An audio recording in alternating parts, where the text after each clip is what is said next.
ọmọ káàárọ̀ òjìrè kankan tó nírú ìwà tí wọ́n ń wù yẹn lọ́wọ́. Tẹ́ ẹ bá wo mọ̀rúfù yẹn gangan ọ̀rẹ́ yín ọ̀wàlà ní Amẹ́ríkà. Kò sí ọmọ káàárọ̀ òjìrè tó ní irú ìwà yẹn lọ́wọ́. Wọ́n ní tí nǹkan bá òun wó ruru Yorùbá náà ló ń pòwe yẹn. Ẹ ti pé gbogbo ìwà tí wọ́n ń wù ó ń ta gbogbo wa Yorùbá. Ìwà bàrìbá ló wà nínú wọn, ìwà Fúlàní ló wà nínú. Mo kí gbogbo èèyàn olólùfẹ́ gbé mi débẹ̀. Ẹ wò ẹ wá gbogbo ẹni pé ọ̀rọ̀ tí wọ́n sọ lórí ọ̀rọ̀ ìyàwó kábíyèsí bàbá wa Ọ̀wọ́adé. Wọ́n dẹ̀ ti sọ̀rọ̀ náà nípa àbùmọ̀rúfò àti Gumi pé ṣé ọ̀rìn kábíyèsí wa Aláàfin Ọ̀wọ́adé wọn ò bá ọba kankan ṣe nílẹ̀ Yorùbá pé àwọn Gumi ẹ̀mí àlọ́rin àwọn náà ló ń bá ṣe. Ẹ wò ẹ wá lọ gbọ́ pẹ̀rẹ́ pé ọ̀rọ̀ tí wọ́n sọ nínú fídíò yìí. Gómìnà lọ sí kóòtù gbé kínní lọ sí kóòtù yẹn obìnrin yẹn ló ti yẹ kó ṣiṣẹ́ yẹn obìnrin yẹn ò ṣe yẹn gidi rárá. Tí yẹn bá ní ìyàwó tí ọkùnrin bá ń ṣiṣẹ́ nítorí fi ń sọ pé 1 will chase 1,000 nìyẹn nínú Bible tán fi ní 2 will chase 10,000. Obìnrin yẹn ló yẹ kó máa pe àkíyèsí ẹ̀ sí gbogbo àṣìṣe tó ń wá lemọ́ yìí. Lẹ́gbẹ̀ẹ́ ilé ìkàtà ní pé àjàmbá tàbí kí ni wọ́n ń pè tó bú la ẹ̀. Tẹ́ ẹ bá rí ẹ rí pé tẹ́ ẹ bá wo ìwà wọn kò sí ọmọ káàárọ̀ tí Yorùbá wọ́n ní Yorùbá sọ pé tí bàtà bá ti ń le ìwé tó bá ti ń le jù ó ṣe tán tó fẹ́ ya.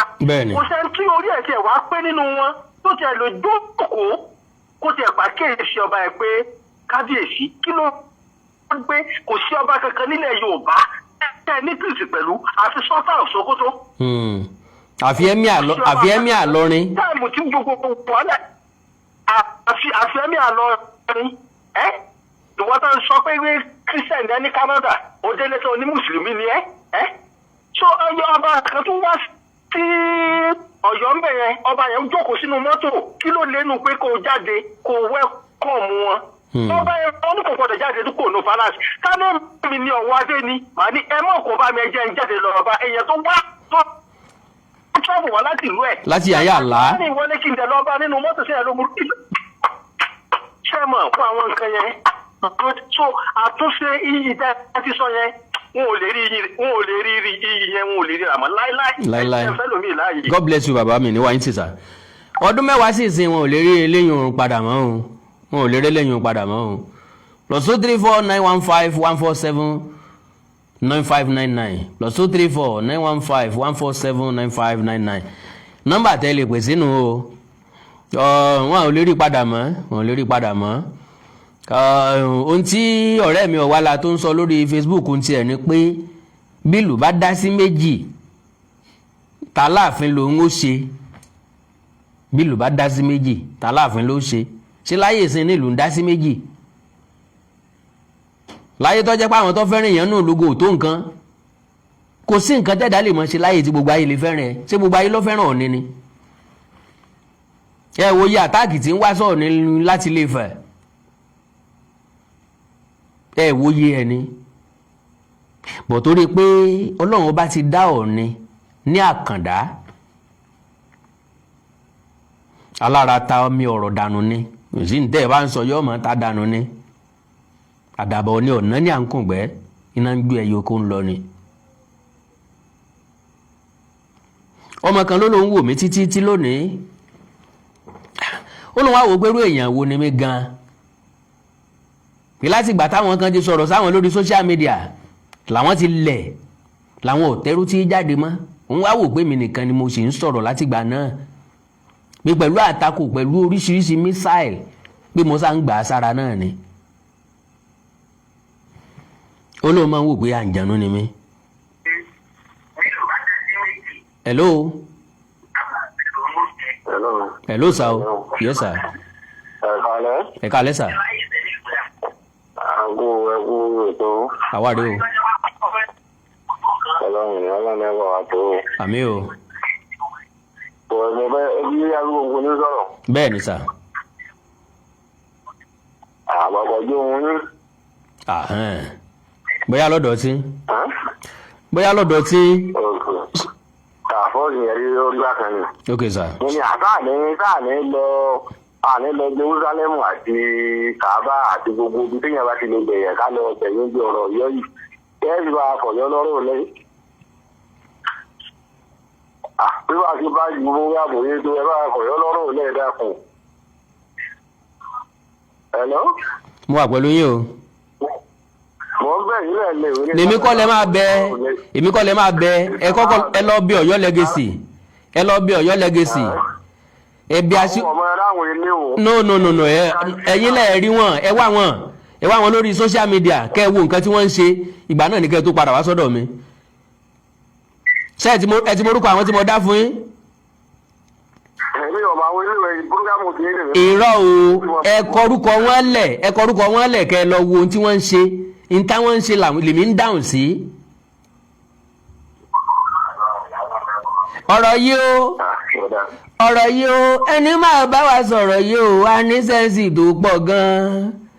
ọ̀rọ̀ yìí o ẹni máa bá wa sọ̀rọ̀ yìí o a ní sẹ́ǹsì tó pọ̀ gan-an.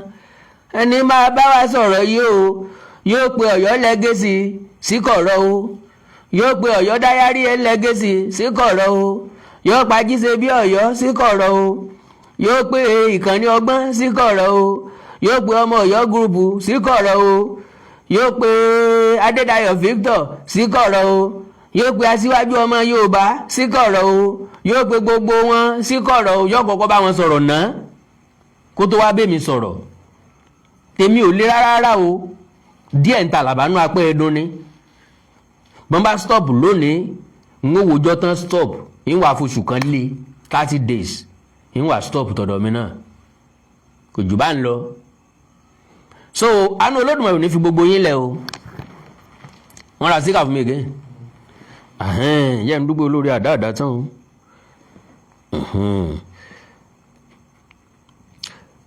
Mr. Bukola Kunle sọkùnrin ní sá God bless you sir. Mr. Kayode in Vegas God bless you sir. Have you stopped your Yoruba story book readings? We miss listening to it. God bless you sir. Mo ti stop wẹ̀ àwọn èèyàn owó dáadáa kò wá encouraging. Mr. Femi Aliu mi ní wáyé tìsà Yèyé Ọ̀túnba mi ní wáyé tìsà lágbára Ọlọ́run I appreciate you all. Ayọ́ka nìyẹn àwọn èèyàn kò wá encouraging àwọn èèyàn owó dáadáa so tí wọn bá dẹ̀ ti wò dáadáa bẹ́ẹ̀ yẹn ẹ mọ̀ pé time àti resources la máa ń lò bẹ́ẹ̀ yẹn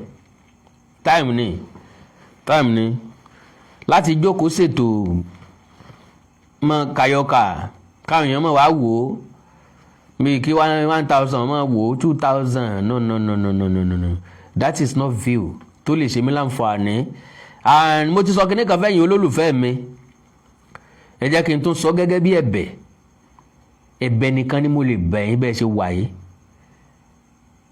so tí n bá fẹ́ ìrànlọ́wọ́ látọ̀dọ̀ yín because kò sí eléyìí tí mò ń ṣe fún yín bẹ́ẹ̀ èmi kọ́ mo ra dátà fún èmi kọ́ mo ra fóònù fún èmi kọ́ ni mo sọ pé kẹ́ wá wò mí ìfẹ́ lẹ fi ń wò mí so ìgbàkígbà tẹ́ bá ti dórí YouTube tẹ́ bá ti ń wo fídíò mi tó bá ti gbé advert wá tó wá gbébi tẹ́ ti máa skip ẹ̀ wá tẹ́ ti máa next tẹ́ bá ti next kò sàǹfààní kankan fún mi o orí tẹ́ lè ṣe fún mi pátápátá òun náà ni wípé bó bá ti gbá advert wá kẹ́ ẹ bá ń fi sùúrù wò ó pátápátá advert ọ̀nà ìṣẹ́jú kan ìṣẹ́jú méjì tẹ́ bá mi wò ó eléyìí ló lè rí nǹkan kan jọ fún mi at the end of the month tí mi náà sọ pé ó dá o mo jẹ́ nù ogún ojú mi ọ̀tẹ́ bá ti advert mi tẹ́ bá ti skip lórí ẹ̀ fún Awíkonko ní nǹkan kan o kò sàǹfààní kankan fún Awíkonko bí tí ó kọ́ mọ́ so mò ń bẹ̀ yín ni o gbàkígbà tẹ́ bá ti bá polówó ọjà pàdé lórí YouTube lórí àwọn fídíò mi lórí YouTube ẹ má skip ẹ má next ẹ má fòkó lórí ẹ farabalẹ̀ wò ó ẹ kàn bá mi ṣí mọ́ iye àkókò tẹ́ fẹ́ fi wo fídíò tẹ́ fẹ́ wò náà ni lọ́ba tán la bá gbé kò ní ipò destiny killer lè bá di destiny helper lẹ́yìn náà bá máa fọwọ́ sọ̀yà lọ́jọ́ iwájú pé ara àwa tá à ń kún Awíkonko lọ́wọ́ lélẹ̀ yìí kò bá àdìjú tẹ́ bá ṣe bẹ́ẹ̀ fún mi ní wáyé tì lágbára Ọlọ́run ẹ ṣé God bless you sir okay we understand better now yes bó ṣe rí nìyẹn tẹ́ bá ti skip kó lórí ẹ̀ báyìí àǹfààní tó yẹ kí n rí because n tó yẹ kán fi wá tọrọ kọ́bọ̀ fún mi ní ìpolówó ọjà tí wọ́n ń polówó lórí ẹ̀ tẹ́yìn bá ti wá fò kúrò lórí ó túmọ̀ sí pé ẹ̀ ní interest nínú ẹ̀ nìyẹn ntẹ́ ẹ̀dẹ̀ ní interest nínú ẹ̀ wọ́n lè sanwó ẹ̀ fún mi so that is just the bitter truth. Tèmi náà bá ń wo bóyá mò ń wo nǹkan lórí YouTube máa ń farabalẹ̀ and again tẹ́ bá rí fídíò mi tẹ́ kàn wò fún ìṣẹ́jú mẹ́ta ìṣẹ́jú márùn-ún tẹ́ skip kó tẹ́ kó lórí ẹ̀ eléyìí ó tún burú jáì o kò dáa rárá o tó tẹ́ bá ti click lórí ẹ̀ ẹ dákun torí Ọlọ́run ẹ bá ń wò tán ẹ ṣé mo dúpẹ́ o àánú Olódùmarè ò ní fi sílẹ̀ o bí mo ṣe lè máa dúpẹ́ lọ́wọ́ yín mi mọ́ Ọlọ́run nìkan ni wọ́n bẹ̀ kọ́ máa bá ń dúpẹ́ lọ́wọ́ yín ẹ ṣé ẹ kú àdúró tì mí ní wáyé tì o àní wàrà wa tì o lágbára Ọlọ́run I love you with all my heart because I do my things with all my heart ló fi máa ń jẹ́ kí ìbínú mi náà wá from heart so mi gbógun ti Ọ̀yọ́ o mi sì bá Ọ̀yọ́ jà mi gbógun ta Aláàfin mi sì bá Aláàfin jà I love Aláàfin with all my heart but Aláàfin gbọ́dọ̀ ṣàwọn àtúnṣe àwọn nǹkan kan bàbá ipò tẹ́ wà ipò tó ní charisma ipò tó ní ego ni but personality ti yín ẹ lè drop ego yẹn ló máa jẹ́ káwa gangan respect yín ló máa jẹ́ gbogbo ayé respect yín àníwáyé tí o àpèrè yín ò ní gbóná mọ́ yín láṣẹ Èdùmàrè gbogbo ohun tó rí bákan bákan Ọlọ́run ó ṣe àtúntò rẹ̀ lágbára Ọlọ́run mo nígbàgbọ́ pé yín náà lè pe àwọn tí mo dárúkọ yẹn lórí social media ẹ kàn sọ fún wọn wípé kí wọ́n yé kọ̀kọ́kúkọ kí wọ́n sì yé sọ̀sọ́kúsọ Mr. Adétóyè mi ní wáyé tì sir God bless you sir okay now mo fẹ́ appreciate àwọn èèyàn kan o mo fẹ́ appreciate àwọn èèyàn kan o kọ́lọ̀ ń jẹ́ kí n tètè rí o kọ́lọ̀ ń jẹ́ kí n rí o kọ́lọ̀ ń jẹ́ kí n rí okay ẹ jẹ́ kí n sáré appreciate Princess Bádéjókòó wọ́n láwọn gbọ́ nípa generator mi wọ́n fún mi ní wọ́n send 100,000 sí mi Mr. Lucas Ọlátúndé àwọn náà ní àwọn máa send 100,000 naira sí mi so àwọn méjèèjì wọ́n wà ní Arizona ní United States of America àwọn méjèèjì wá látọ̀dọ̀ Prince Ayọ̀délé Awóṣẹ̀yẹ mi ní wáìtì náà ò ní tán wo yín Ọlọ́run nínú àánú ẹ̀ yóò bá ń fọpọ̀ rọ́pò fún yín God bless you sir God bless you ma so Àkàndá alórọ̀ rẹ̀ ìgbà wo ni Ọ̀yọ́ bẹ̀rẹ̀ sí ní fi Basọ̀run jẹ lọ́yọ̀ọ́ so I need the question yẹn n tí mo gbé wá gangan ni ipa tí Aláàfin àná kó nínú ọ̀rọ̀ bí ọba ṣe pọ̀ nìbàdàn tó ń jẹ́ kámà fún Aláàfin tí ń bẹ nísìnyí ẹ̀fọ́ríjì mìíràn padà bọ́ ń bẹ̀ ibẹ̀ gangan ni bone of contention ṣùgbọ́n eléyìí kọ́ jẹ́ àmúrelé fún wa so only the Aláàfin installation of Olúyọ̀lé as Basọ̀run signifies that every Basọ̀run reports directly to the Aláàfin as second in command Basọ̀run mélòó l'Aláàfin fi jẹ́ tó fi jẹ́ pé every Basọ̀run ló report fún Aláàfin Basọ̀run mélòó lẹ́yìn Basọ̀run Olúyọ̀lé Basọ̀run wo tó ní Aláàfin tó fi jẹ́ torí pé baálẹ̀ mọ́yẹ̀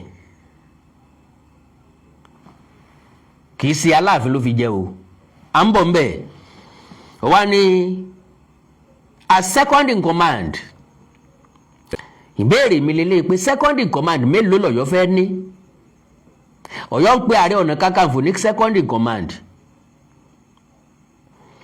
wọ́n ń pe Basọ̀run Ọ̀yọ́ ní second in command ṣé Basọ̀run tọ̀yọ́ náà ni Basọ̀run ti Ìbàdàn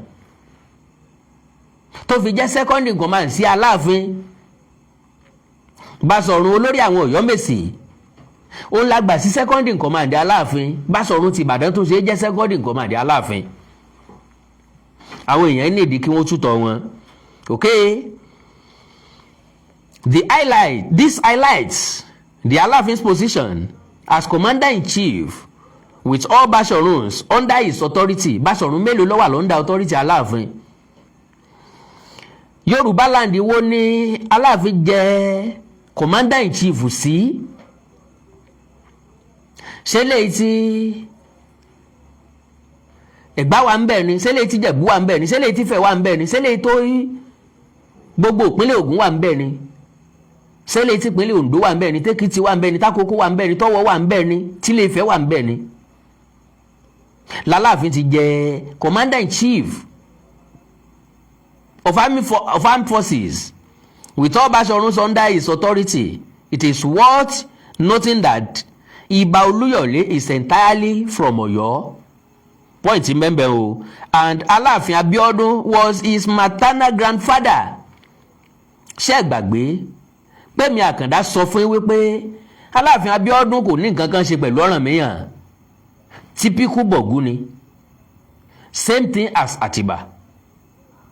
Because ohun tí wọ́n jẹ́ kó yé wa ni pé Abíọ́dún Adégòólú ni bàbá Àtìbà. Ìbéèrè kan wá ń bẹ tá a ti ń béèrè láti ẹjọ́ yìí. Aláàfin Abíọ́dún Adégòólú ó kú ní 1789. Wọ́n bí Àtìbà ní 1800. Ẹni tó kú ní 1789 kò lè ever bí ẹni tó tán bí ní 1800. Kò síbi téèyàn ti ń fàtọ̀ ránṣẹ́ láyé ìgbà náà. Kò sí incubator tán fẹ́ tọ́jú àtọ̀ sí tí ó fi lu ọdún 11 ká tó wọ́n ṣẹ̀ṣẹ̀ wá gbé nu obìnrin kó tó ẹ̀ṣẹ̀ wá dọ́mọ. So ìyẹn ó sì rújú, a sì ń béèrè yẹn lọ́wọ́ wọn ò tí ì dáhùn ẹ̀. Ẹ mọ̀ wá gbọ́ o. And Aláàfin Abíọ́dún, okay, and Aláàfin Abíọ́dún was his maternal grandfather, while Basọ̀run Yambabíẹkùn was his paternal grandfather. Yambabíẹkùn was an Ibariba man, a Bọ̀gú man. Basọ̀run Yambabíẹkùn ọmọ Bọ̀gú ni. Ìyẹn ti establish ọ̀rọ̀ mi pé reality ni wọn ò ní blood relation pẹ̀lú Ọ̀rànmíyàn mọ́. O náà ló ń gangan establish fúnra yìí. Wọ́n mọ ọ̀pọ̀lọpọ̀ nínú wọn mọ ibi tán ti wá. Ọ̀yọ́ yẹn ló kó sí wọn lórí. Wọ́n mọ̀ wípé oríṣiríṣi ìlú oríṣiríṣi ẹ̀yà ló parapọ̀ tí ń jọ yọ, especially this Ọ̀yọ́ Àtìbà. Gbogbo wọn kọ́ lọ́mọ Ọ̀yọ́, gbogbo ẹni tí ń bẹ lọ́yọ́ lónìí kọ́ lọ́mọ Ọ̀yọ́. Ilẹ̀ fi rí àwọn aláhoro tí wọ́n padà dé ládé yìí, gbogbo wọn mọ bí wọ́n mọ̀ ṣẹ̀dálẹ̀ kálukú wọn bí tí kálukú wọn ti wá. So Owani Yambabíẹkùn was his paternal grandfather. History focuses on facts rather than emotions. Emotion kọ́ la base lé lórí, fact ni. Ìwádìí ló jẹ́ ká mọ̀ wípé Abíọ́dún Adégòólú kì í ṣe ìran Ọ̀rànmíyàn. In fact kò sẹ́ni tó mọ bàbá ẹ̀. Basọ̀run Yambabíẹkùn ló fà kalẹ̀ fáwọn Ọ̀yọ́mèsì pé kán fi jọba. Wọ́n ní kò sí àpá tí máa ń wà lára àwọn ọmọ ọba lára ẹ̀. Basọ̀run ní kò sí nǹkan tó kàn sáfìjọba ló ń mọ̀. So irọ́ wà níbi ìbí àti bàbá Àtìbà. Tán bá wá lè mú déètì míì jáde fún wa o tí Abíọ́dún Adégòólú wàjà, tàbí another day tán bá lè sún sẹ́yìn ń pé kìí ṣe 1800 náà bí Abíọ́dún náà bí Àtìbà, pé wọ́n ti bí before 1789, kò sí wàhálà ń pa ilé yẹn. So history focuses on facts rather than emotions. The positions of Ààrẹ Ọ̀nà Kakanfò of Basọ̀run are installed and controlled by the Aláàfin, and Ìbàdàn served as the Alaafin's military cantonment. Problem tó wà ń bẹ̀ nìyẹn tí mo fi sọ wípé majority àwọn tí wọ́n pera wọn lọ́mọ Ọ̀yọ́ wọ́n sì gba kí wọ́n tútọ̀ wọn. Lo and behold, Ìbàdàn kì í ṣe war camp, kì í ṣe military camp Aláàfin o rárá. Ìbàdàn jẹ́ war camp fáwọn jagunjagun. Wọ́n ti wà ń bẹ̀ kí Àtìbà ó tó dé Àgọ́dọ̀yọ́. Wọ́n ti wà establish kí Àtìbá ó tó béèrè ìrànlọ́wọ́ wọn láti dé adé ní Àgọ́dọ̀yọ́. Aláàfin kọ́ ló dá wọn kalẹ̀, wọn ò sí lọ́ndà control Aláàfin. Lóòótọ́ torí relationship tó wà láàrin Ìbà Olúyọ̀lé àti Àtìbà gẹ́gẹ́ bí ọmọ bàbá kan náà ni wọ́n, bọ̀gújọ ni wọ́n. So gẹ́gẹ́ bí torí relationship tó wà láàrin wọn, wọ́n ra wọn gẹ́gẹ́ bí tẹ̀gbọ́n tàbúrò. Àbúrò lè máa jábọ̀ fẹ́ gbọ́n. Báyìí ni nǹkan ṣe ń lọ o, báyìí la ṣe ń lọ o. Blood is always thicker than water. Ẹ̀yin náà já ti bí ìsáná kéèso oògùn. Àwọn ọmọ Yorùbá 5 àwa ń bí nìsín. Ọmọ Ìgbò kan bẹ láàrin wa, ṣùgbọ́n gbọ́ Yorùbá bíi kà sí nǹkan, kódà gan ilẹ̀ Yorùbá wọn bí sí.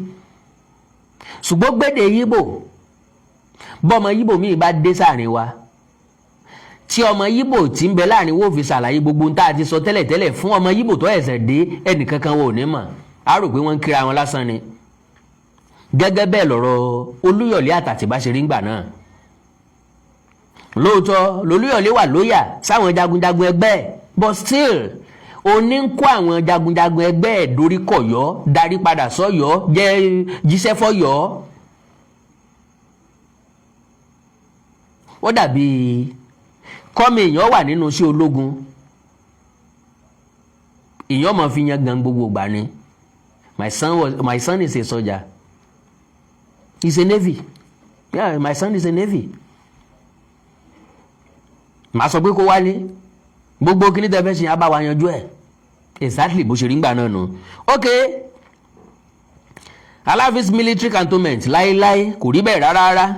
Ọ̀rẹ́ mi lọ́wádìí ìtàn dáadáa, ó ní every baálé of Ìbàdàn was installed by the Aláàfin until 1970s. Àwọn people yìí ò gbọ́tàn kankan. Ẹ̀yin Ìbàdàn bolẹ̀ wà, wọ́n ní gbogbo baálẹ̀ tẹ́ ti ń jẹ níbàdàn pálàfin ní fi jẹ. Aláàfin èwo ní fi jẹ? Sáwọn Aláàfin tó wà lọ́yọ̀ọ́lé náà ní fi baálẹ̀ jẹ níbàdàn. Baálẹ̀ mélòó l'Aláàfin fi jẹ? Aláàfin mélòó ló fi jẹ, ló fi baálẹ̀ jẹ? Oníkan pé Síyan Bọ́lá Ládìgbò ló níbí, Alówólódù Adéyẹmí àkọ́kọ́ níbí, àbí bàbá wa Adéyẹmí ẹlẹ́ẹ̀kejì Adéníran, àbí bàbá wa Adéyẹmí ẹlẹ́ẹ̀kẹta, àbí Bello Gbádégẹṣin. Ní fi baálẹ̀ jẹ́ níbàdàn. Okay, when Aláàfin Adéyẹmí recommended that they become crown wearing obas láíláí, a ti sọ eléyìí sẹ́yìn pé Aláàfin Adéyẹmí kọ́ ló recommend wọn, kọ́ ló recommend Ìbàdàn àtògbómọ̀ṣọ́ pé kán dádé. In fact, Aláàfin Adéyẹmí ò fẹ́ kí wọ́n jọba, a ti establish eléyìí pẹ̀lú ìwé tí gómìnà ìpínlẹ̀ Ọ̀yọ́, gómìnà ìwọ̀ oòrùn orílẹ̀-èdè, gómìnà ìpínlẹ̀ Ọ̀yọ́, gómìnà ìpínlẹ̀ Ọ̀yọ́ ni wọ́n pé wọ́n ti dá ìpínlẹ̀ Ọ̀yọ́ lẹ̀ nígbà náà. Yes, ìpínlẹ̀ Ọ̀yọ́ ni wọ́n ti yọ ìpínlẹ̀ Ondo àti ìpínlẹ̀ Ògùn kúrò lára Western Nigeria ńgbà yẹn. So ìyẹn bàbá wa David Jẹ̀mbẹ̀ wọ́n a ti establish ẹ̀ nínú ìwé wọn wípé ó ní iye ìgbà tí Aláàfin fi kọ̀ wípé kán fi wọ́n jọba, kán gbádélé wọn lórí, pé ọpẹ́lọpẹ́ bàbá wa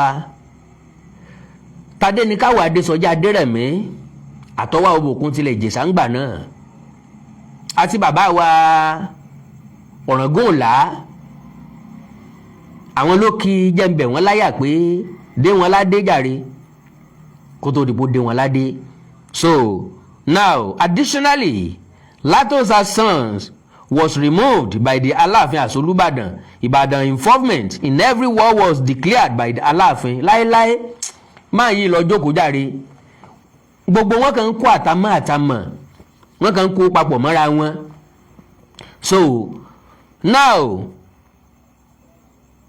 and they were required to report the war's outcome to him. It appears that many individuals have become impromptu storytellers as they are unable to accurately recount history without being historians, whether traditional or academic. This is distinct from social media commentaries that are often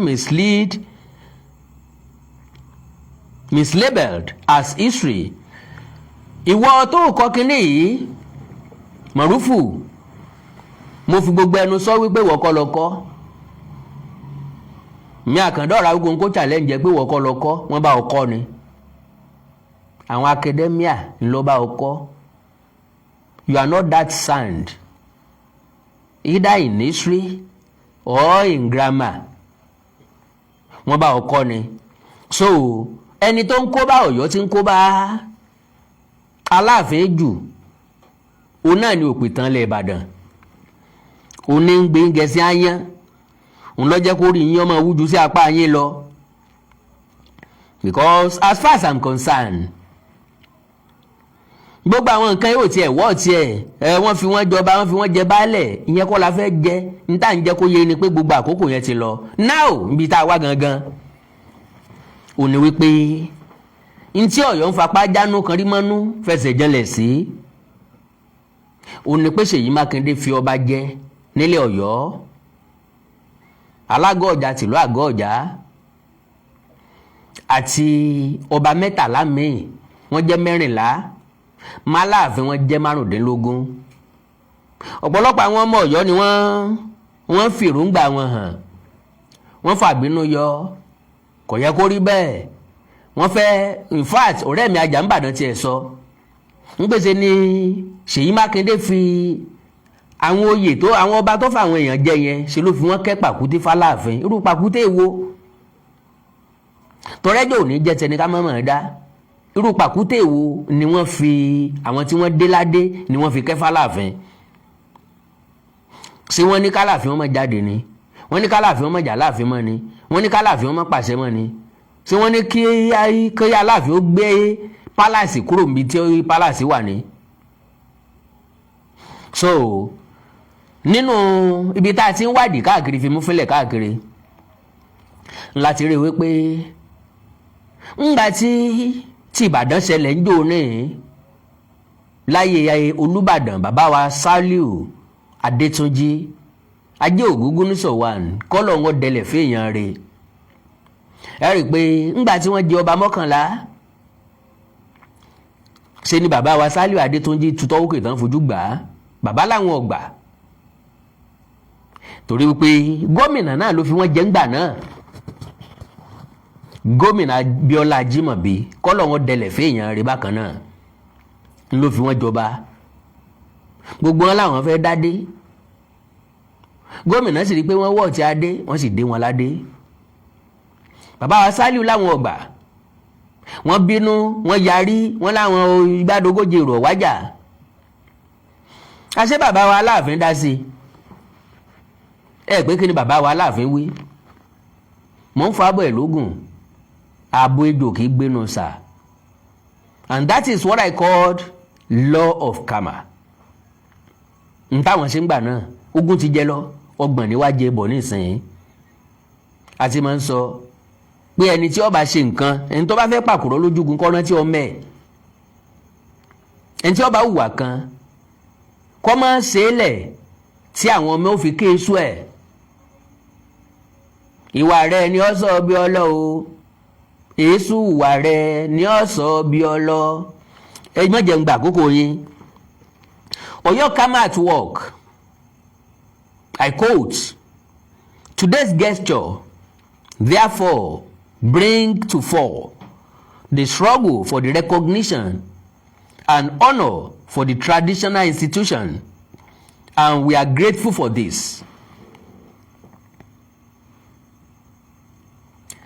And we are grateful for this." Aláàfin Ọ̀yọ́, Aláàfin of Ọ̀yọ́, His Imperial Majesty Ọba Lámídì Adéyẹmí ló sọ bẹ́ẹ̀ ní July 6, 2018. Today's gesture therefore brings to fore the struggle for the recognition and honor for the traditional institutions, and we are grateful for this. First, the Crown people who are supposed to be chiefs in the Olubadan council, making them obas in a never had before aberration in the land. Kò sẹ́yìn tó gbọ́ pé lẹ́yìn Olúbàdàn wọ́n fọba mi jẹ́ Ìbàdàn rí. Ọdún 2018 lóru jáde bí ìfín. Olúbàdàn bínú wọn làwọn ò ní gbà pàpà síbẹ̀síbẹ̀ ọ̀rọ̀ gómìnà lọ́sẹ̀ o. Àwọn tó gbadé làwọn ò gbadé lẹ̀. Àwọn ti jẹ́ àjẹmọ́nú tàwọn sì ni. Okay. Never had before aberration in the land. People who were supposed to kick against it supported it. The then Aláàfin called it a win for the traditional council. Ìwà ló dé tí Aláàfin ti sìn wá ń pariwo kí ló dé tí bàbá ń bínú. The Olúbàdàn at the time, His Imperial Majesty Ọba Sàlíù Adétúnjì kicked and protested, but his voice was dwarfed by political will and government power. The Aláàfin graced the occasion. Aláàfin lọ bẹ̀ where cars were presented to the newly elevated monarchs in Ibadan in July 2018. Bàbá wa Lámídì Adéyẹmí ẹlẹ́ẹ̀kẹta wọ́n tún lọ bẹ̀. Ṣé bó Olúbàdàn wá sí tẹ́lẹ̀ Olúbàdàn ràn yàn wá ni ó yẹ kó Olúbàdàn gangan wà in person. But bàbá wa diplomatic somehow kàkà kí wọ́n fi lọ because àwọn gẹ́gẹ́ ló yẹ kán lọ wọ́n wá rán àwọn èèyàn lọ kán lọ sójú wọn bẹ̀. Fast forward to today, February 13, 2026, the Oyo State government again decided to elevate some baales, high chiefs, and even members of the Oyomesi as obas. Even the Samu, that is originally an Abobaku, who is traditionally expected to payin. Ó yẹ kó tálàfin bá ti wàjà ó yẹ kí Sàámù náà wàjà pẹ̀lú ẹ̀ and escort a dead Aláàfin to the afterlife has been crowned a king. Kí lẹ̀yin kan wá ń sunkún sí? Ìran Abọ́bakú Sàámù wọ́n lábọ́bakú ni wọ́n. Báláàfin bá ti wàjà àwọn náà wàjà pẹ̀lú ẹ̀ kí wọ́n tó change ẹ̀ pé kò sábọ́bakú kankan bì kankan mọ́. Ṣùgbọ́n bá ṣe rí tẹ́lẹ̀ nìyẹn. Ẹ wá mú wọn náà Ọ̀yọ́mèsì ẹ gbọ́ Yorùbá ni wọ́n ní àwọn èèyàn kan bẹ tí ó gbẹ̀san ẹrú tá a ti maltreat ńgbà tí ń bẹ lábẹ́ ẹni tó wá láǹfààní àti jọba mọ̀ràn rókè yóò ràn ró.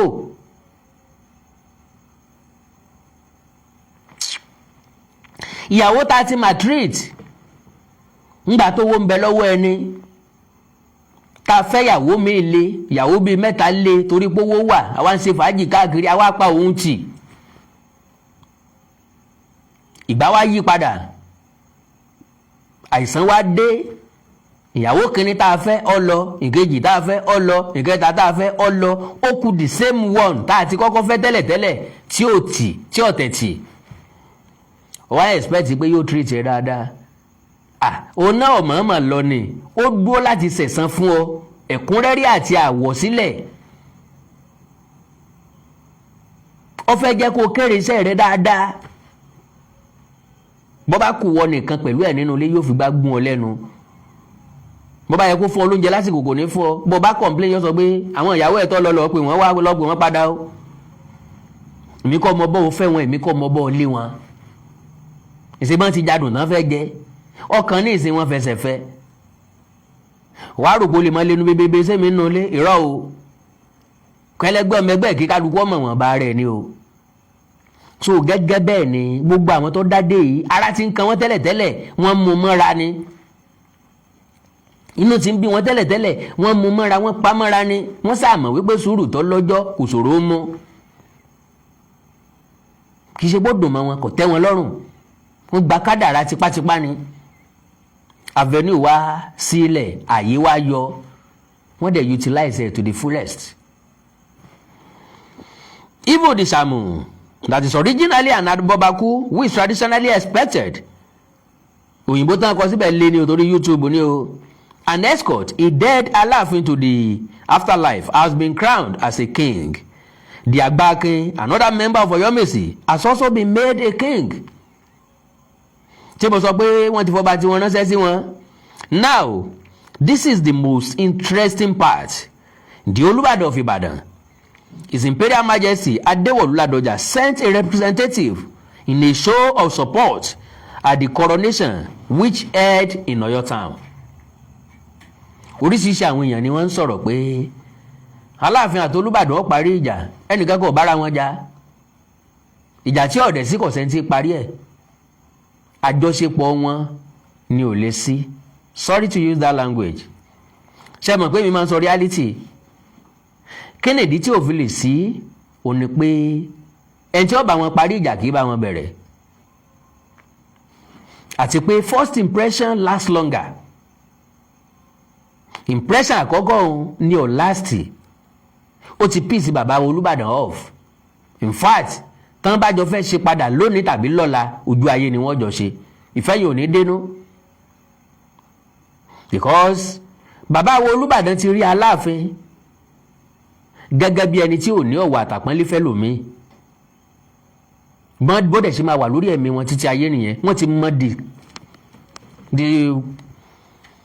n tí Aláàfin jẹ́, báláàfin ṣe jẹ́. Wọ́n mọ̀ wípé ìwà wọn ni tí wọ́n bá wá change lọ́la, wọ́n bọ́rù ìwà tán padà wá hù ni. A jẹ́ pé torí pẹ́nu pọ̀, torí pé àwọn èèyàn ń complain, torí pé ọ̀pọ̀lọpọ̀ èèyàn pè wọ́n sí yẹ̀wò bá wọn sọ̀rọ̀, pé wọ́n ṣàkíyèsí kí wọ́n nílò advice wọn ni wọ́n fi change. Yorùbá dẹ̀ sọ wípé ìwà ò ṣe é rà, èéfín nìwà, bá a dé mánú agolo yóò rù jáde. That is 100% reality. So à ń dá òtí ẹ̀ bájọṣepọ̀ tó dánmọ́rán ó ṣe wáyé láàrin wọn kọ̀kọ́ mọ̀.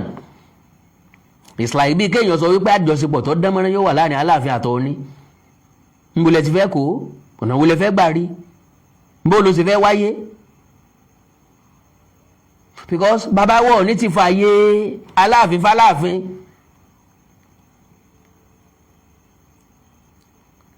Ọmọ ìmọ̀pá mi gbọ́ ọba yá náà ni ó di ọmọ ìmọ̀pá rẹ̀. Bọ́ bá sì lè parẹ́ díẹ̀ ń ta làbánú apẹ́ ẹ̀dùn. Níbo ni wọ́n bá ládé tí ń pọ́nrún ọ̀pẹ́ ń yọ̀? Bọ́ bá ti wu ni láṣẹ mọ̀lẹ́ ẹni. Bọ́ bá wù ú kó fi tẹ ẹlẹ́dẹ̀ jẹ sàárì. So, now this is the most interesting part. The Olúbàdàn of Ìbàdàn, His Imperial Majesty Adéwọ̀lú Ládọjà, sent a representative in a show of support at the coronation which held in Ọ̀yọ́ town. The Aláàfin, His Imperial Majesty Ọba Akeem Owoade, on the other hand, has been kicking and seeking for a out of the coronation, which he believed undermined his power as the overall ruler of Ọ̀yọ́ Kingdom. He had earlier approached the courts to seek an order to restrain the state government from carrying out the coronation. First, they came for the communists, and I did not speak out because I was not a communist. Then they came for the socialists. Ẹ̀yin ará, a nítorí àwíjàre kí tó tán lẹ́nu. N tó gbé mi wá gangan ni kámà. N tó bá lè gbà mọ́ fi lọ yàn. Lóòótọ́, bàbá wa Aláàfin Ìṣẹ̀yìn ńkọ́ ló hùwà bẹ́ẹ̀ sí Ìbàdàn. Bàbá wọn ló jàjàrà téyín wá ń kan àwọn. Ntí ọba kan ṣe é lẹ̀ làwọn wá ń kéré ẹ̀ báyìí. Bàbá wọn ló jàjàrà, bàbá wọn ló ń sọ̀tàn kìtàn, bàbá wọn ní ń pàtàn kìtàn. Àwọn lórí wa ń ta báyìí. Ọ̀yọ́ wa ní bàbá ń bú ẹtù, orí ò máa tawó. Wọn ò gbà wípé bó ṣe rí lọ́dọ̀ àwọn ló ṣe rí lọ́dọ̀ àwa náà, ló ṣe rí lọ́dọ̀ àwọn kan náà. Bàbá tẹ́yìn bú bàbá àwọn kan ní. àwọn èèyàn tẹ́yìn rí fín èèyàn àwọn kan ni bàbá àwọn kan ni ẹni tẹ́yìn rí fín àwọn èèyàn kan ń pọ́n wọn lé ntọkọjú sẹ́nìkan ọkọ̀ ẹ̀yìn sẹ́lòmíì bí ìlú dùndún so àkàndá ọ̀rọ̀ àwí kòńkò à nítorí àwíjàre kí tó tán lẹ́nu ìjọba ṣòfin kọ̀ràn kàkọ́ sẹ́ni tí ó ṣòfin àjẹ́ so ọ̀rẹ́ mi Àjàǹbàdàn ó sọ àwọn ọ̀rọ̀ kan lónìí àwọn èèyàn lọ sọ̀rọ̀ mi ò láǹfààní àti rí bí kéèyàn kàn pẹ́rọ̀ sọ mo sọ ìmọ̀ wípé pẹ̀lú àwọn gbólóhùn kọ̀ọ̀kan èmi ní ń bá wí dandan ni kó bá mi wí ó ṣeé ṣe ó rọrùn láti bá mi wí mi mind bọ̀ nínú àwọn ọ̀rọ̀ tó sọ bóun náà bá mọ̀ ó yìí ti Aláàfin Ọba Abímbọ́lá Akeem Ọwọ́adé lọ́nà wo Àjàǹbàdàn sọ àwọn gbólóhùn kan mo kí ìpò ẹ o lórí déwájú ìdẹjọ́ ìdẹ́yìn ìdásọ̀ ó sọ àwọn ọ̀rọ̀ kan ó ní lóòótọ́ Aláàfin táwọn jẹ inú àwọn èèyàn kan lè má dùn sí lọ́yọ̀ọ́ Aláàfin táwọn Ọ̀yọ́mèsì náà mú inú àwọn èèyàn kan lè má dùn sí lọ́yọ̀ọ́ ó ní lóòótọ́ làwọn ń pòǹgbẹ́ fáwọn nǹkan kan làwọn ń pòǹgbẹ́ fún nǹkan a sì ní kí n tó wu ni ọ wá n tó dá yọjú ó túmọ̀ sí wípé Ọba Abímbọ́lá Akeem Ọwọ́adé ni n tó dá tó yọjú Yorùbá ni Yorùbá máa ń sọ wípé a ní kí n tó wu ni ọ wá n tó dá yọjú ó lè dá kọ́ mọ́ wúyàn òwe tá a fi fóbìnrin nù tó bá ti àzìn ló ti ń fẹ́ nìkan tẹ́lẹ̀tẹ́lẹ̀ ó tún wá pàdé arẹwà kan tó fẹ́ fẹ́ ó sì ti mọ̀ ọ́ mẹ́ńtọ́ ń fẹ́ tẹ́lẹ̀tẹ́lẹ̀ wá fẹ́ excuse ẹ̀ àzìn ó fẹ́ jẹ́ kó mọ̀ wípé ó fẹ́ràn rẹ̀ ju ẹni tó fẹ́ tẹ́lẹ̀ tàbí tó fẹ́ lé lọ Yorùbá kún gan ńláwà sọ fún ilé ìta pàdé yìí pé a ní kí n tó wu ni ọ wá n tó dá yọjú ó lè dá kọ́ mọ́ wù yẹn ń dá lóòótọ́ já gbà pé àṣìṣe lélẹ́yìn ìwọ gangan ni ojú ibẹ̀ tó wà ńbẹ̀ tí ńgbà tá à ń fẹ́ yàwó ń bo lọ wa so òwe ni bàbá wa sọrú ẹ̀ lójú eléyìí tá a kọ́kọ́ ń fẹ́ ṣe mọ̀ pé yóò dìjà ọ̀rọ̀ tó bá sì ti bọ́ sínú ó ti bọ́ sọ́run ní tó bá ti bọ́nú ti bọ́ sọ́run ọ̀rọ̀ tá a bá ti sọ lórí social media mọ́jà gbọ́ òsì ń bẹ̀ mọ́ awo tá a bá ṣe nú ẹnìkan ní ìjà wo so ó ní akíkin tó wu ní ọwọ́ àyìn tó dáa yọjú ó lè dáa kọ́ mọ́ wò yàn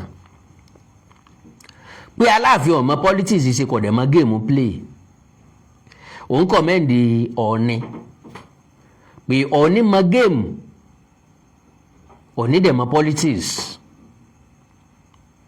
òun advice Aláàfin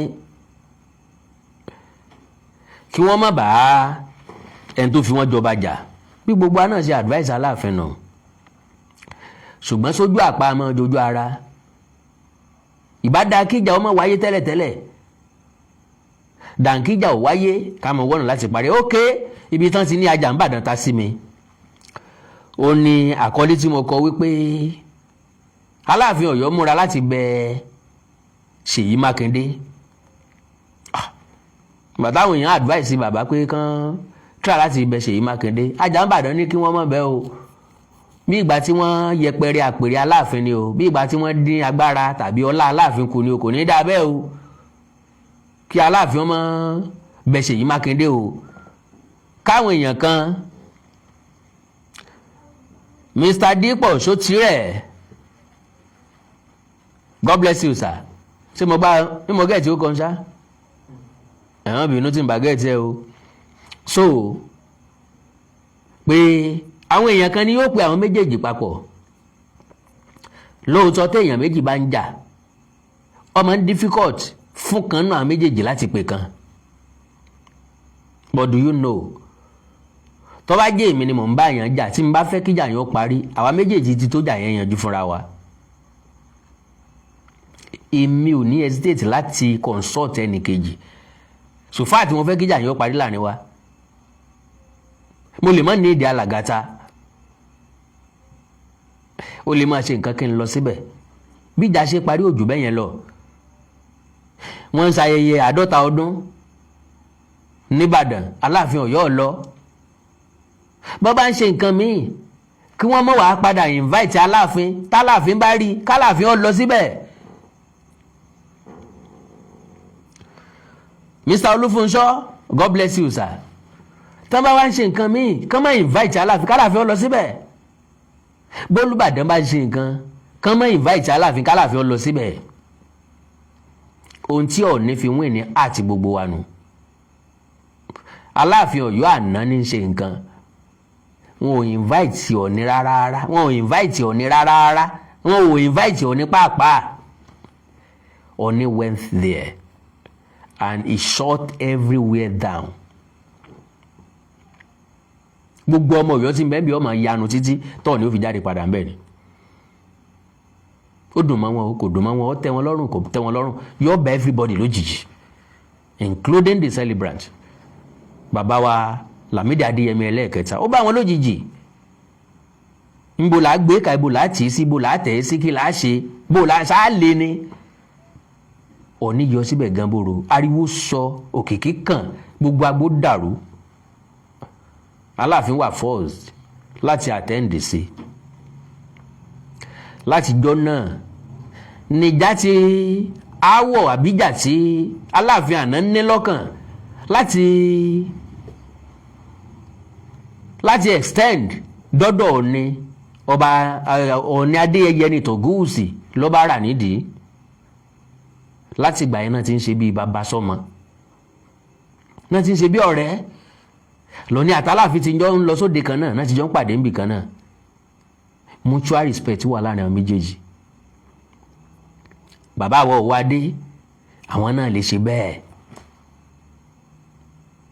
bó ti ẹ̀ jẹ́ pé àwọn èèyàn kan sọ pé ìwọ̀ kan lọ́wọ́ à ń bẹ̀ tí wọn ò fi lè wá sílé Ifẹ̀ kò sí wàhálà bí wọn ò bá wá sílé Ifẹ̀ ọba Gándì ó ṣe nǹkan kí wọ́n lọ Olúbàdàn ó ṣe nǹkan kí wọ́n lọ gbogbo àwọn tí ń pé kán mọ̀ jáde òun wọ́n fẹ́ tún ayé Aláàfin ṣe ni ò ká mọ́ sọ̀dà kejì wọ́n fẹ́ restrict Aláàfin sí local ọba wọ́n fẹ́ jẹ́ k'Aláàfin ọmọ bá àwọn alágọ̀ ọ̀já nìkan ṣe àwọn ọ̀nà sókun nìkan àwọn onígudugbu wọ́n fẹ́ jẹ́ kí wọ́n bá jókòó papọ̀ kí wọ́n bá ṣe. Mr. Sam Waris àbí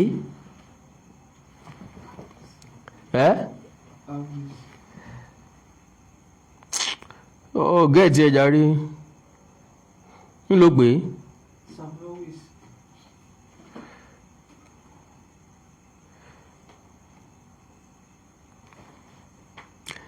Stop doing this. Let me show why. Shut up. Oh, Mr. Samawis, God bless you, sir. Mr. Olúfúnṣọ́, God bless you. Mr. Dípọ̀, God bless you, sir. Mi ní wáyé so ní kúkúrú èdè kí n má lo àmì fàágùn because ẹni tó bá wo ajá ń bàdàn yọ mọ̀ wípé ọ̀rẹ́ mi wà isolated ó sú kò mọ inú odó tá a dọ̀rùn lásì mọ́ kò mọ bá a ti ṣe mọ́ kì í dẹ̀ ṣẹjọ́ tiẹ̀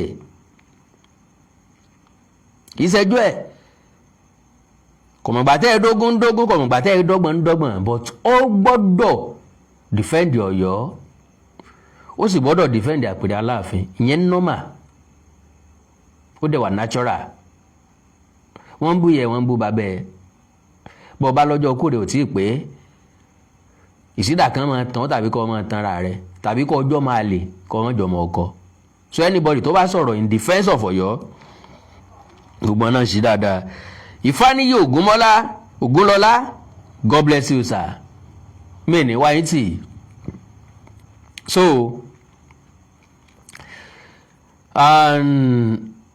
gbogbo ẹ̀ ló wá dùn o it is easier said than done ìmọ̀ ń dùn sọ lẹ́nu láti practicalize ẹ̀ ìmọ̀ ń lè díẹ̀ o kálàfin ó tó gbéra látọ̀yọ́ máa lọ Ìbàdàn láì invite ẹ̀ àwọn èèyàn kó tún pé bàbá ẹ̀ má lọ o gbà náà lẹ́tùn débẹ̀ náà ó tún sọ wípé ṣé wọ́n pè é ní o pé invitation yín dà nítorí máa rọ́bìṣì yín láàrin ẹ wò bàbá ẹ má lọ ẹ bá fẹ́ báyìí ṣe ọ̀wà báyìí láàfin kò sí sẹ́ni tí ó wà á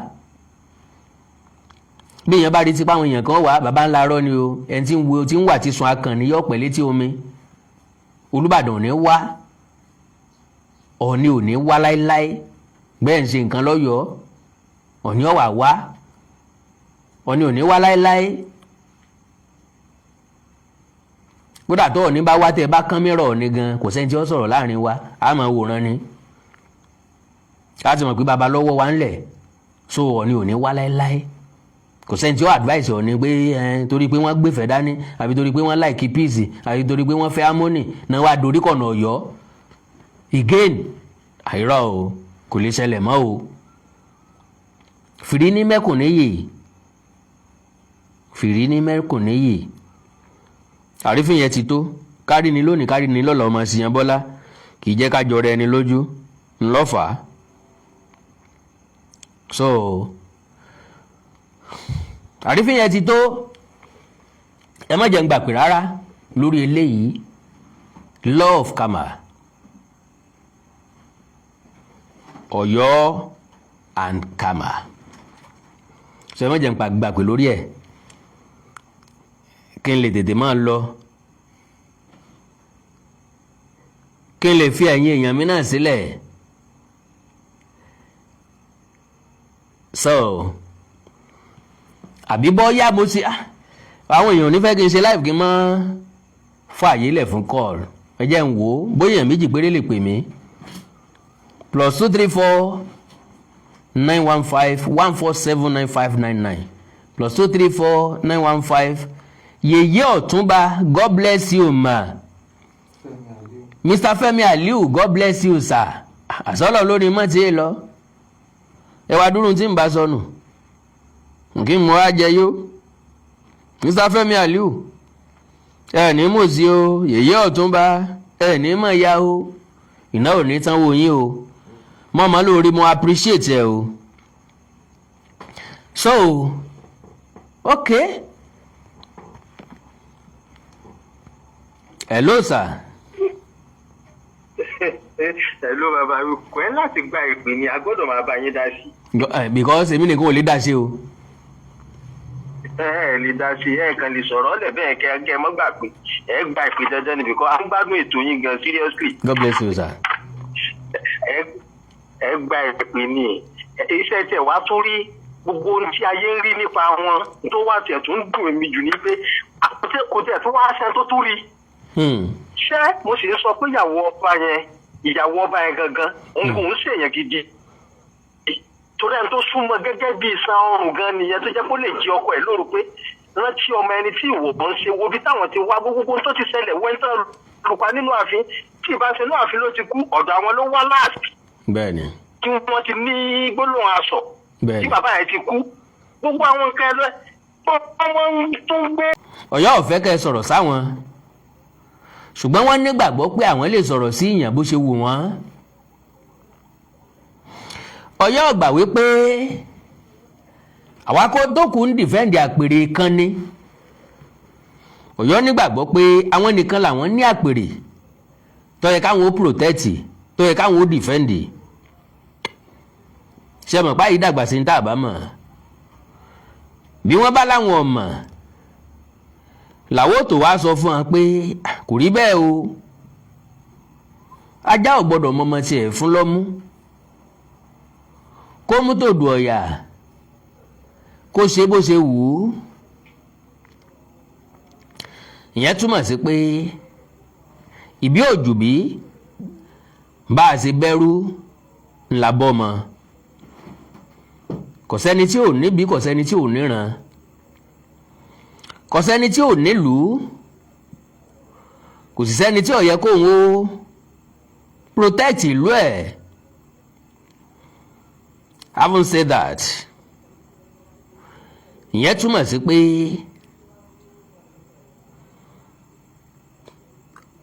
ohun tí ń ṣe kálukú ọ̀tọ̀ ohun tí ń ṣe gbogbo wa ìkan náà ni Ọ̀yọ́ ń dìfẹ́ǹdì ara wọn, wọ́n ń dìfẹ́ǹdì ọba wọn. Kò burú táwa náà bá dìfẹ́ǹdì ara wa, tá a dìfẹ́ǹdì ìlú wa, tá a sì dìfẹ́ǹdì àpèrè Oòduà lábẹ́ bí ti wá wù kó rí. Mo ní ọ̀wọ̀ àtàpọ́nlé tọ́pọ̀ fún Ọ̀yọ́ Aláàfin fúnra lára ẹ̀. Mo ní ọ̀wọ̀ àtàpọ́nlé tọ́pọ̀ fún bàbá wa ikú bàbá yèyé Aláàfin Ọ̀yọ́. Bákan náà ni mo ní ọ̀wọ̀ àtàpọ́nlé tọ́pọ̀ fún bàbá wa Ọ̀nìrìṣà. Mo sì ní ọ̀wọ̀ àtàpọ́nlé tọ́pọ̀ fún àpèrè Oòduà àti Ilé Ifẹ̀ gẹ́gẹ́ bí orírun, gẹ́gẹ́ bí àmú gbogbo ìran ọmọ aládé pátápátá po. Ṣé gbàgbé ẹkún ní satọ́kùn fúnkun. Cool DJ D1, God bless you baba. Ẹ̀gbọ́n mi dáadáa, my brother from another mother. Mi ní wáyé tí ikú ìpẹta lójú ran. Kókókó làbógun kókókó lára ọ̀tá yín ọmọ le. God bless you sir. Ẹ kú ọjọ́ mẹ́ta. Ẹ kú ìfẹ́, ẹ kú àdúrótì. Mi ní wáyé tí lágbára Ọlọ́run. So ṣé ẹ gbàgbé pé tí ń ti Ọ̀yọ́ wá là ń fèsì sí. Ọ̀pọ̀lọpọ̀ nǹkan ní tọ̀yọ́ wá tó wọ́ọ̀tì àpérò. Ẹ jẹ́ kí n bẹ ẹ̀yin bàbá àti màmá mi pé kẹ́ ẹ dákun kẹ́ ẹ dábọ̀ láti bá mi share program yìí. Ẹ jọ̀ọ́, àwọn èèyàn ò tí ì dórí ètò dáadáa. Ọmọ ajá ti kúrò níye tó wà tẹ́lẹ̀ wípé ètò ti wọ́pọ̀. Àwọn èèyàn ò tí ì kú o, àwọn èèyàn ò tí ì dórí ètò dáadáa. Ẹ jẹ́ kí n bẹ ẹ̀yin bàbá àti màmá mi pé kẹ́ ẹ dákun kẹ́ ẹ dábọ̀ láti bá mi share program yìí. Ẹ má bínú, ẹ jẹ́ n sáré ṣe báyìí. Ẹ dákun bẹ́ẹ̀ ṣe ń wọlé ẹ má bá mi share ẹ̀ jọ̀ọ́. Mo fọlọ́run bẹ̀ yín ni o. Mo ti dé o, tánu. Ta ló ní mo ti dé o?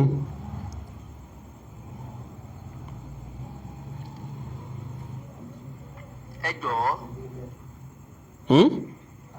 Àwọn èèyàn tí ì dórí ètò.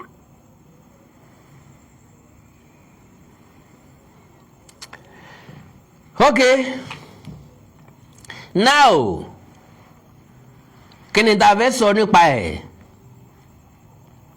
Òun náà ni ọ̀rọ̀ tó tún ti Ọ̀yọ́ wá. Ohun tí wọ́n jẹ́ kó yé wa ni wípé wọn ò gbẹnu àwọn fálágbàfọ̀. Wọ́n ti gbàgbé pé ẹnìkan la kọ àìsùnwọ̀n fún. Ẹ̀yin náà mọ̀ sọ wípé bọ́ bá jẹ́ pé ẹnìkan la kọ àìsùnwọ̀n fún, kí ló dé táwọn ò kọ àìsùnwọ̀n fún wọn?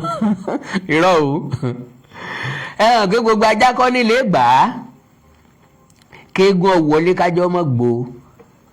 Gbogbo ara ajá kọ́ ló lè gbà á. Lóòótọ́ lẹ́yìn àgbà sọ wípé gbogbo ajá tó bá gbóni lọ́nà ọjà kọ́ là á dá lóhùn. Ṣùgbọ́n bí rọ́bà ti ń pọ̀ jí mọ́ fẹ́ dòótọ́. Ẹni tó wá sọ̀rọ̀ ẹ̀ òótọ́ ló sọ. Lára àwọn ọmọ Ọ̀yọ́ ó sòótọ́ ọ̀hún. Mo wá ní èmi nìkan kọ́ ló yẹ kójú mi ó tó. Ẹ̀yin náà gbọ́dọ̀ gbọ́ ọ. Kí ló nítọ̀ ń sọ? Ọ̀yọ́ Empire Diary ló gbé jáde. Ọ̀yọ́ Empire Diary ló gbé jáde. Lẹ́yìn tí n bá kó lọ́dọ̀ tiẹ̀, n ó tún wá padà síbì kan. Ẹ gbọ́ nǹkan tó sọ. Ó ní I'm from Ọ̀yọ́. In case you don't know, Aláàfin is our father. Odùduwà is not from Ifẹ̀. Ẹ̀yin dádì àti mọ́mì mi, báwo lẹ yẹ fún ilẹ̀? Ọmọ Ọ̀yọ́ nu o. Ó ní Odùduwà wá láti Ilé Ifẹ̀. ẹni tó bá sọ gbódùdú ò wá láti Ilé Ifẹ̀ tí ó bá fẹ́ fún wa ní gbódídí sán bó bá sọ bí tó dùdú àti wá fún wa kò sí ní tó burú ń bẹ́ẹ̀ torí wípé ẹ̀kọ́ gbogbo wa fẹ́ kọ́ ìmọ̀ la fẹ́ mọ̀ tó bá ti lè proof ẹ̀ beyond every reasonable doubt á gbà sí lẹ́nu kí ló dé Odùduwà is not from Ifẹ̀. Ifẹ̀ story is a fiction. So tí Ifẹ̀ story bá jẹ́ fiction kí l'Ọ̀yọ́ story? Kí l'Ọ̀yọ́ story? And kí ni fiction tí ń bẹ nínú ìtàn Ifẹ̀? Now gbogbo ìtàn Ọ̀yọ́ ló nílẹ̀ dé Dahomey, Ọ̀yọ́ ló nílẹ̀ dé Togo, Ọ̀yọ́ ló nílẹ̀ dé Ghana, Ọ̀yọ́ ló nílẹ̀ dé South Africa,